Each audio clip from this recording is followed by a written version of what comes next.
One of the most exciting fights of the year goes down this weekend as Ilia Topuria defends his featherweight championship out in Abu Dhabi as he takes on Max Holloway. In the co-main event, Khamzat Chimaev looks to get that hype train rolling again when he takes on Robert Whitaker. This is your UFC 308 preview. And so just full disclosure, I have to be out here relatively quickly. So this may not be as in-depth as some of the other previews or as the previews that as I would like the previews to be here. Anyway, and so we are going to make some adjustments to the schedule to make sure that these kind of rushed shows don't happen again. But for now, this one is going to be a little bit more rapid fire. So we're going to start at the top and work our way down and just see how many fights we can get to. We begin with Ilia Topuria taking on Max Holloway. I am endlessly fascinated by this fight, and it's good that I have this cutoff where I have to make this pick now because I have been flip-flopping, back and forth on this one all week. Because on the one hand, Topuria certainly feels like the next one. And he really solidified that with the victory over Alex Volkanovski to wrap up the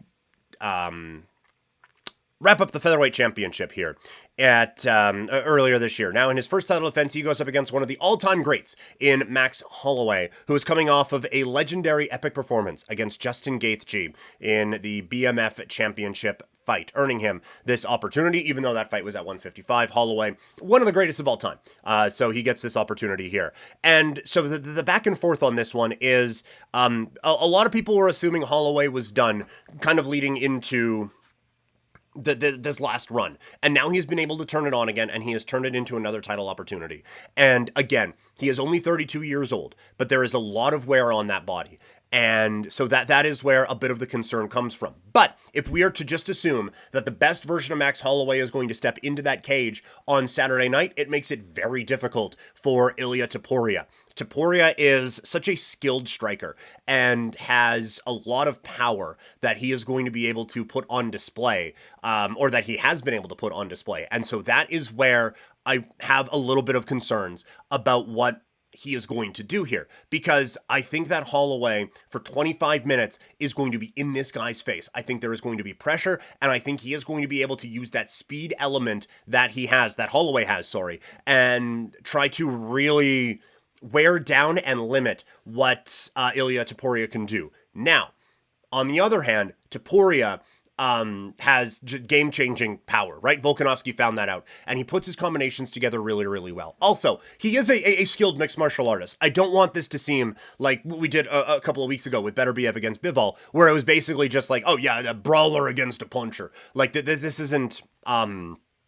This isn't like Topuria is just going in there and like UFC 35 style, just throwing bombs, and that's the only thing he can do. He is a skilled mixed martial artist. It is just, I don't think at the top of those skills are the same as the top of Max Holloway's boxing skills. So I am so interested in that, because again, if that power can land, it changes things very, very quickly.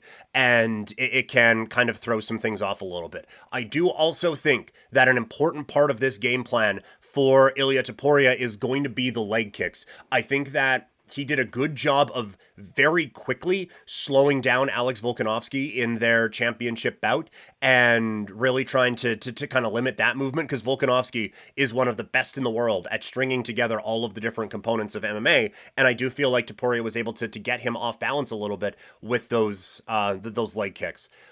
Ultimately, it's tough because I think Topuria wins. That is my pick. Ultimately, I do think Topuria does get the job done. I do think that while I kind of painted a picture that Holloway's speed is just going to be flummoxing Topuria throughout, I do think that he can get close enough to match that while having a power advantage that Holloway doesn't have. Now, we said basically the same thing against Justin Gaethje a few weeks ago, or a few months ago, and look how that ended up. Holloway put on the performance of a lifetime in that bout, but I do just think that Topuria is going to be able to have a few more counters to that, be able to beat Max Holloway to the punch, so to speak, and be able to implement his game plan in this fight. And so I do think Topuria gets the win here. The odds board that I was looking at doesn't have Topuria to finish this, so we are going to quickly look to see if we can find what the odds are for that particular that particular outcome. There we go.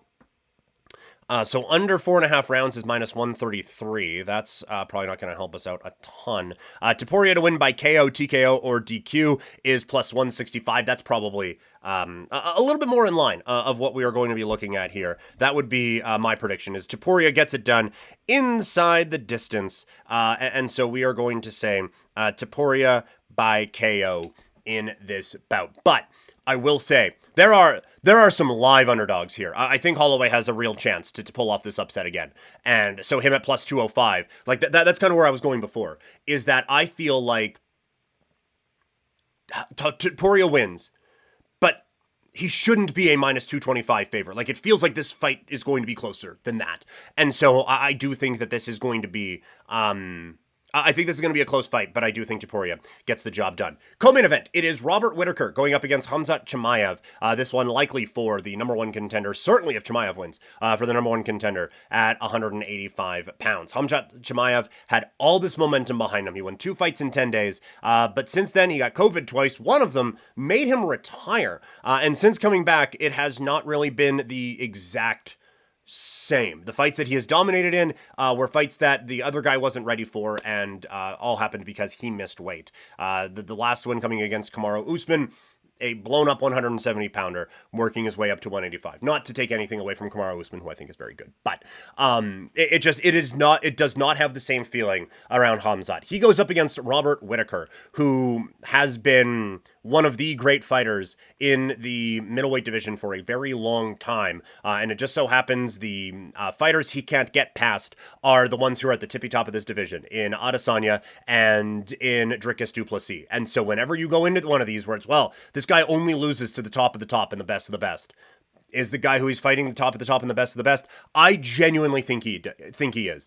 I think Khamzat, when he is on, is one of the most skilled and one of the most talented fighters in the sport, and might actually be at the very top of that. I think he is an absolute wrecking ball who can kind of do it all. The one thing he hasn't done, and the one thing we haven't seen, is can he go 25 minutes? And this is a 25-minute bout. And so if Robert Whitaker, we know Whitaker can go 25 minutes. So if Whitaker can drag this one into the deep waters, how will Khamzat respond? That is the way that Robert Whitaker wins this fight. It is not with the high-level striking that he has, although that will certainly help, but it is going to be with an improved wrestling game and an improved way of just kind of grinding this one out. He needs to be the one pushing forward. He needs to be the aggressor. If Khamzat is dictating the pace of this fight, A, we're not going to know, again, how Khamzat handles 25 minutes because it won't go that long, and B, it will be a very, very difficult night for Robert Whitaker. So this is going to be another interesting chess match of kind of who can dictate the pace and who can handle it. Again, I think Robert Whitaker is a very live dog in this fight at plus 202, but I think Khamzat gets the job done. So I will say Chimaev to win this one. And again, I think Khamzat wins it inside the distance here. I don't think the judges will be required for this fight either. I'm not going to go so far as to say a mode of victory, because it could be a submission as well. Another big fight at 205 pounds. It is Magomed Ankalaev taking on Alexander Rakic. Ankalaev probably should have been the one fighting for the championship most recently, and probably should have fought for a championship by now, although I guess he has, as he fought to that draw against Jan Blachowicz. Why am I blanking on this now? We talked about this like 2 days ago. Why am I blanking on it? But either way, Ankalaev had a chance at the championship, and it was a draw, and it was kind of funny. But now he is, again, I think, on the doorstep of another championship opportunity. It was against Blachowicz, so apologies for that. That was for the vacant light heavyweight championship. Since then, he had a fight that was wrapped up because of an illegal knee, which was very disappointing, and he gets his retribution by beating Johnny Walker in that spot. His last 2 wins have come by way of knockout, but that was after a string of 3 straight decisions. He is a very interesting fighter, master of sport in combat sambo.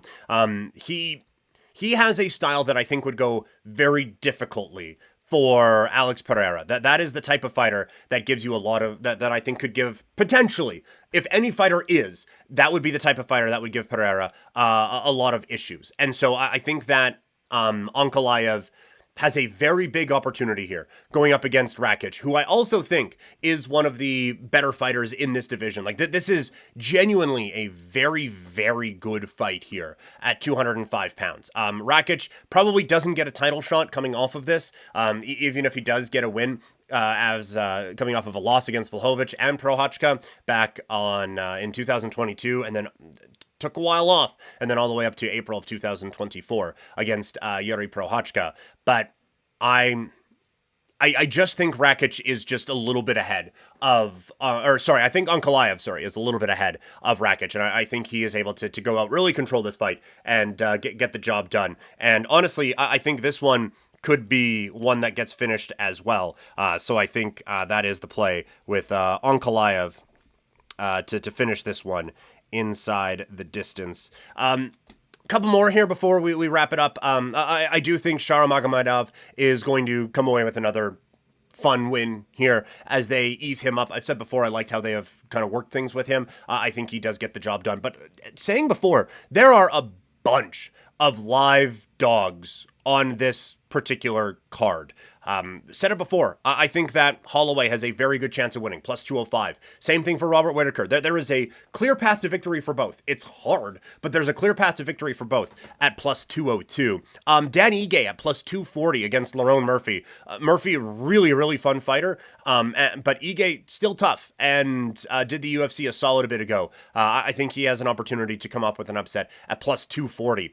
Dos Anjos at plus 250. Yeah, the wheels have fallen off, but he's not exactly facing a young stallion here in Jeff Neal, who also has had a couple of tough losses. So I think that there are a couple of interesting underdogs on this card if you want to take a look at a couple of those. But I'm going against the underdogs in all three of the fights that we broke down here today.